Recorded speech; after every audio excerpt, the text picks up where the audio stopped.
اعوذ باللہ من الشیطان الرجیم بسم اللہ الرحمن الرحیم۔ کوئی سنگین مقدمہ فتح کرنا ہو، کوئی سخت مقدمے میں کوئی بندہ گھرا ہوا ہو اور گرفتار ہو، اس کے لیے میں آج وظیفہ لایا ہوں۔ اور دوسرا، جو سخت سے سخت مریض ہو، ایسی لا علاج بیماری جس کے علاج کرنے والے تھک چکے ہوں، کوئی راستہ باقی نہ بچا ہو، تو ان کے لیے میں قیمتی، مجرب اور آزمایا ہوا وظیفہ لے کر آیا ہوں۔ انشاءاللہ ویڈیو مکمل دیکھیں گے، بہت فائدہ ہوگا، اور اپنی رائے کا اظہار بھی ان باکس میں کریں گے۔ اور وظیفہ یہ ہے کہ یا حلیم یا علیم یا علی یا عظیم، یہ آپ اس کو نوٹ کر لیں۔ یا حلیم یا علیم یا علی یا عظیم۔ تو جو بندہ سخت سے سخت مریض ہو اور لا علاج بیماری ہو، موذی مرض ہو، وہ ان چار اللہ تبارک و تعالیٰ کی صفات کو پڑھے، ان چار اسماء کو پڑھے، انشاءاللہ العزیز اللہ تبارک و تعالیٰ اس ناموں کی برکت کی وجہ سے مرض کو ختم فرما دیں گے۔ اور یہ وظیفہ نہایت ہی مجرب ہے اور آزمودہ ہے۔ اور جو بندہ سنگین مقدمہ فتح کرنے کے لیے، بالفرض کوئی بندہ کسی کیس میں پھنسا ہوا ہے اور بیچارہ بے قصور ہے، قصوروار بھی نہیں، اس کا کوئی جرم بھی نہیں، ایسے کسی نے اس کے اوپر ناجائز مقدمہ درج کرا دیا، ناجائز درخواست اس کے خلاف پیش کر دی، تو وہ بندہ چاہتا ہے کہ میں کسی طریقے سے اس ناجائز مقدمے سے نکل آؤں اور میں بری و ذمہ ہو جاؤں، بری ہو جاؤں، تو اس کو بھی چاہیے کہ ان چار اسماء کو، ان اللہ تبارک و تعالیٰ کے چار ناموں کو کثرت کے ساتھ پڑھتا رہے۔ تو مجھے قوی امید ہے تو اللہ جل شانہ، چونکہ طاقتور ہے، حکیم ہے، قدیر ہے، اور اللہ تبارک و تعالیٰ سے بڑی طاقت کسی کے پاس نہیں ہے، تو اللہ تعالیٰ ان ناموں کی برکت کی وجہ سے اس کو سنگین مقدمہ سے رہائی عطا فرما دیں گے اور اس سے چھٹکارے کا کوئی نہ کوئی راستہ نکال دیں گے۔ معزز سامعین، حضرت علامہ حضرمی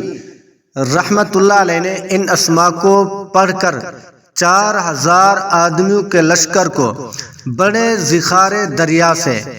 بلا کشتی بلا جہاز بغیر پل کے پار اتار دیا تھا۔ تو دیکھیے، پڑھنے والے اگر اخلاص کے ساتھ ہوں، پڑھنے والوں کے اگر جذبات، اگر نیت بہترین ہو، یعنی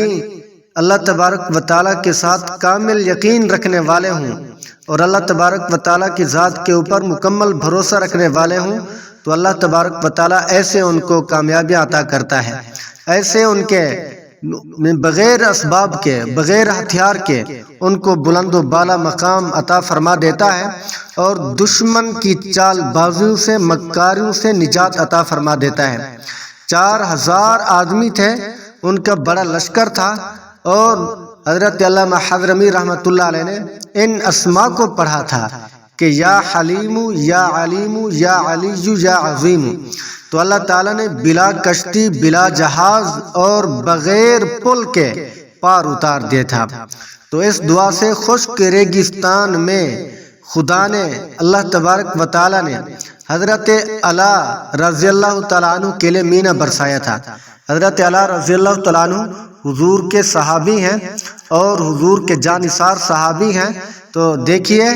کہ صحابی کے لیے مینہ برسایا تھا، تو اسی دعا کی برکت کی وجہ سے، یہ جو میں نے 4 اسماء کا وظیفہ آپ کو بتایا ہے، انہی کی برکت کی وجہ سے یا حلیم یا علیم یا علی یا عظیم، تو حضرت علی نے اس کو پڑھا تھا، تو اللہ تعالیٰ نے آسمان سے مینہ برسا دیا تھا، ریگستان تھا، تو وہاں اللہ تبارک و تعالیٰ نے اپنی قدرت کے ذریعے سے آسمان سے بارش اتاری تھی۔ اور اگر کوئی شخص ان اسماء کو، یعنی ان 4 ناموں کو 1,51,000 مرتبہ بطور ختم کے پڑھے، یعنی 1,51,000 کا ختم پڑھے، تو انشاءاللہ اسی ہفتے میں اور اسی 6-7 دنوں میں وہ کامیاب بھی ہوگا اور اپنے مقصد میں بامراد بھی ہوگا۔ اور اگر کسی بندے کو معمولی ضرورتیں ہوتی ہیں، معمولی پریشانیاں ہوتی ہیں، تھوڑے بہت پیسوں کی ضرورت ہوتی ہے، یا چھوٹے موٹے کام ہوتے ہیں، جو اس سے حل نہیں ہوتے، پریشان ہوتے ہیں، تو معمولی ضرورتوں کے لیے 1000 مرتبہ پڑھنا، 1000 مرتبہ پڑھ کر دعا کرنا بھی کافی ہے۔ تو یا ارحم الراحمین، ہر ایک مصیبت کے لیے اس مبارک نام کا ہر وقت ورد رکھنا بھی تمام آفتوں کا مجرب علاج ہے۔ تو میں نے آپ کو عرض کی کہ معمولی ضرورتوں کے لیے بھی وہ دعا پڑھیں جو میں نے آپ کو پہلے عرض کی، یا حلیم یا علیم یا علی یا عظیم۔ تھوڑی بہت ضرورتیں جو ہوتی ہیں انشاءاللہ وہ حل ہو جائیں گی۔ اور اگر ہر ایک مصیبت کے لیے آدمی چاہتا ہے کہ میری ہر مصیبت ٹل جائے، تو اس کو چاہے کہ یا ارحم الراحمین، تو یا ارحم الراحمین کا ورد رکھیں، انشاءاللہ العزیز یہ تمام مصیبتوں، تمام بلاؤں سے آپ کو محفوظ رکھے گا، اور توجہ اللہ تعالیٰ کی ذات کے اوپر ہو،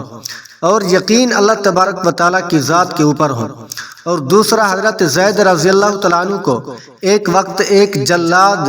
راہزن نے پکڑا۔ حضرت زید پیغمبر کے صحابی ہیں، تو ایک جلاد راہزن تھا، اس نے پکڑا اور حضرت زید کے قتل کا ارادہ کیا۔ حضرت زید رضی اللہ تعالیٰ عنہ نے اس مصیبت کے وقت میں 3 مرتبہ یا ارحم الراحمین زبان سے نکالا تھا، تو اللہ تعالیٰ نے آسمان سے فرشتہ بھیجا جس نے بہت جلد پہنچ کر جلاد کا ستیہ ناش کر دیا اور جلاد کا سر قلم کر دیا۔ تو دیکھیں اللہ تبارک و تعالیٰ نے کیسی مدد کی اور کیسے کام کو یعنی آسان کر دیا۔ حضرت زید مشقت میں تھے تو اللہ تبارک و تعالیٰ نے مشقت کو دور کر دیا اور اس جلاد سے رہائی دے دی اور اس جلاد کو قتل کروا دیا۔ تو اللہ تبارک و تعالیٰ قادر ہیں، بشرطے کہ بندہ اخلاص کے ساتھ پڑھے، یقین کامل کے ساتھ پڑھے۔ اور اگر کوئی بندہ سجدے میں 100 مرتبہ اس نام کا عشاء کے بعد پڑھے تو لا علاج مریضوں کی دوا، یعنی اس دعا کو جو بندہ پڑھے یا ارحم الراحمین کو سجدے میں 100 مرتبہ پڑھے عشاء کی نماز کے بعد، تو لا علاج مریضوں کے لیے گویا کہ یہ دوا ہے، سخت سے سخت مصیبت سے نجات ملنے کا کامل ذریعہ ہے۔ کسی مسلمان کو اس دولت سے محروم نہیں رہنا چاہیے۔ ہر بندہ یہ کوشش کرے کہ اپنے سارے جو مسائل ہیں، مصیبتیں ہیں، ان کو انہی اللہ تبارک و تعالیٰ کے پاک نام سے حل کریں۔ اللہ تعالیٰ نے بہت سارے راستے رکھے ہیں، لیکن کیا ہے ہم غفلت کرتے ہیں، یا ہمیں اللہ تعالیٰ کی ذات کے اوپر امید نہیں ہوتی، یقین نہیں ہوتا، جس کی وجہ سے ہم شش و پنج میں پڑ جاتے ہیں اور ہمارے مسائل بڑھتے جاتے ہیں اور دنیا کی طرف بھاگتے رہتے ہیں، جعلی پیروں کے پاس دوڑتے پھرتے ہیں، لیکن وہ بھی پیسے بٹورنے کے لیے بیٹھے ہوئے ہیں، 2-4 آپ کو ٹوٹکے بتاتے ہیں، انتر منتر بتاتے ہیں، اس کے بعد جب آپ گھر آتے ہیں پھر بھی آپ کے مسائل نہیں رکتے، پھر بھی آپ کے پریشانیاں مزید بڑھ جاتی ہیں۔ تو جب بندہ اللہ تعالیٰ کو چھوڑ کر غیروں کے دروازے پہ جاتا ہے تو ظاہر سی بات ہے کہ مصیبتیں تو آئیں گی، پریشانیاں تو آئیں گی، آدمی تنگ دست تو ہوگا۔ تو ہمیں ان قیمتی باتوں سے اللہ تبارک و تعالیٰ کے قرآن کے الفاظ کے اندر جو خزانے چھپے ہوئے ہیں، رحمتیں چھپی ہوئی ہیں، ہمیں ان سے فائدہ حاصل کرنا چاہیے، ہمیں ان کے ساتھ عقیدت رکھنی چاہیے، اور اللہ تبارک و تعالیٰ کا کلام سمجھ کر اور اللہ تبارک و تعالیٰ کے ساتھ محبت رکھتے ہوئے انسان جب اس کو ان اوراد کو کرتا ہے تو اللہ تبارک و تعالیٰ تمام جہانوں میں اس کو کامیاب و کمران فرماتے ہیں، تمام مسائل کا، تمام بیماریوں کا، تمام مشکلات کو ختم فرما دیتے ہیں۔ تو میں امید کرتا ہوں کہ میری باتیں آپ کو سمجھ آ گئی ہوں گی۔ تو اللہ تبارک و تعالیٰ آپ کو بھی صحیح معنی عمل کرنے کی توفیق نصیب فرمائے، اور جن جن بیماریوں کا، جن جن مصیبتوں کا ذکر کیا، ان مصیبتوں سے خلاصی عطا فرمائے، نجات عطا فرمائے، اور ان قیمتی اوراد کے اوپر، قیمتی اذکار کے اوپر اور قیمتی دعاؤں کے اوپر، وظیفوں کے اوپر صحیح معنی عمل کرنے کی توفیق نصیب فرمائے۔ اللہ تبارک و تعالیٰ آپ کا بھی حامی ہو، میرا بھی حامی ہو۔ مجھے دعاؤں میں یاد رکھیے گا۔ جو بندہ میری ویڈیو کو آخر تک دیکھ رہا ہے تو آخر کے اندر کمنٹ میں سبحان اللہ لکھیں۔ تو دعا کرتے ہیں اللہ تعالیٰ مجھے بھی اخلاص کامل عطا فرمائے اور مجھے بھی بیماروں سے محفوظ فرمائے، اور آپ کو بھی تمام تر حالات سے نکلنے کا راستہ آسان فرمائے، اور اللہ تعالیٰ آپ کی تمام ضرورتوں کو پورا فرمائے، رزق، مال، جان، اولاد میں برکتیں عطا فرمائے۔ السلام علیکم ورحمۃ اللہ وبرکاتہ۔